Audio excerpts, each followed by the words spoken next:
Breaking news समोर येते। लोकसभेत आज वंदे मातरमवर चर्चा होणार आहे। दुपारी 12 वाजता पंतप्रधान मोदी या चर्चेला सुरुवात करतील।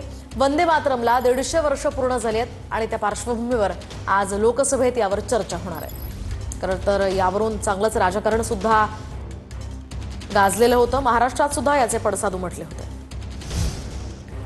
आणखी एक महत्त्वाची बातमी, सुषमा अंधारेंनी महिला आयोगाच्या अध्यक्षा रुपाली चाकणकरांवर निशाणा साधलाय।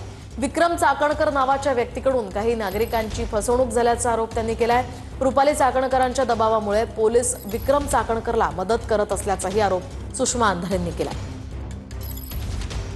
एखादी महिला मदत मागते आणि तिच्यावर गुन्हा दाखल होतो, त्याच्यामध्ये ज्या वर्षा धमिष्टे आहेत त्यांचा आरोप आहे की महिला आयोगाच्या रुपाली चाकणकर यांनी हस्तक्षेप केल्यामुळे आणि रुपाली चाकणकरांच्याच दबावामुळे विक्रम चाकणकरला पोलिसांनी मदत केली आणि आमची तक्रार लिहून घेण्याच्या ऐवजी आमच्यावरच तक्रार दाखल झाली, असा तो विषय आहे। आम्हाला साईटमध्ये आमचे गुंतवणुकीसाठी पैसे घेतले, मुलाला बिल्डर लाईनमध्ये घेतो असे सांगून आम्ही त्यांना आरटीजीएसनी आमचा पैसा सर्व दिलेला आहे। त्यांना आम्ही आमचे सगळे प्रूफ दाखवले की आमची कशी पद्धतीने फसवणूक झाली आहे म्हणून। तर ते प्रूफ न पाहता चाकणकरांच्या विरोधात कंप्लेंट करायची म्हटल्यावरती त्यांनी आमची कंप्लेंट घेतली नाही। आमचं कुठलेही म्हणणे, आमचे कुठलेही कागदपत्र न घेता आम्हाला खोट्या गुन्ह्यामध्ये अडकवलेले आहे। आणि त्याला महिला अध्यक्ष रुपाली निलेश चाकणकर यांच्या पदाचा ते गैरवापर करतायत। आम्हाला त्यांनी न्याय द्यायचं सोडून आमच्यावरतीच अन्याय होत आहे। आम्हाला कुठेही न्याय भेटत नाही। आणि आता वळूयात पुढच्या बातमीकडे। अविनाश जाधवांच्या हस्ते विरार पश्चिम मधील मनसे शाखेचं उद्घाटन करण्यात आलंय। वसई विरार महापालिका हद्दीत मनसेची ताकद यामुळे वाढत असल्याचं या ठिकाणी बोललं जात आहे। दरम्यान या महापालिकेमध्ये आणि त्या निवडणुकीत आम्ही सर्व विरोधी पक्ष एकत्र येऊन भाजपचं पानिपत करणार असल्याचा विश्वास मनसे नेते अविनाश जाधवांनी यावेळी व्यक्त केला।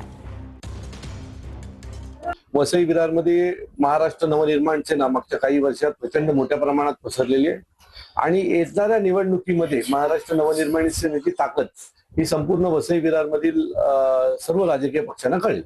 जिथे त्यांची स्वतःची ताकद आहे ना, तिथे ते युती वगैरे करत नाहीत। म्हणजे ते ठाण्यात युती नाही करत आहेत, ते नवी मुंबईमध्ये युती नाही करत आहेत, पण वसई विरारमध्ये युती करतात। याचा अर्थ त्यांची ताकद नाहीये। माजी आमदार हर्षवर्धन जाधवांकडून तपोवनातील वृक्षांची पाहणी करण्यात आली आहे। वृक्षतोडीच्या सरकारच्या निर्णयाला विरोध होत असल्याचं या ठिकाणी पाहायला मिळत आहे। दरम्यान मुख्यमंत्री फडणवीस हिंदूंच्या विरोधात जाणार का, असा सवाल यावर हर्षवर्धन जाधवांनी विचारला। राज्य सरकारला माझी अशी प्रार्थना आहे की तुम्ही एकदा कायदेशीर बाजू तपासून घ्या। माननीय मुख्यमंत्री महोदय स्वतः वकील आहेत, त्यांना आम्ही सांगणं हे आम्हाला खरं म्हणजे तोंड अपुरं पडतंय। पण त्यांनी नाही केलं तर मग त्यांना योग्य पद्धतीने प्रत्युत्तर देण्यास हिंदू समाज निश्चितच समर्थ आहे, कारण हे आमचं आहे असं आमचं म्हणणं आहे। कारण अयोध्येचं राम मंदिर बांधलं म्हणून एकीकडे सगळ्यांमध्ये खूप आनंद आहे, पण दुसरीकडे तेच भारतीय जनता पक्षाचं सरकार जर हिंदूंच्या अस्मितेवर उठत असेल तर ही बाब योग्य नाही आहे। हिंदूंच्या विरोधात जाणार आहेत का देवेंद्र फडणवीस, त्यांनी एवढंच सांगावं आम्हाला।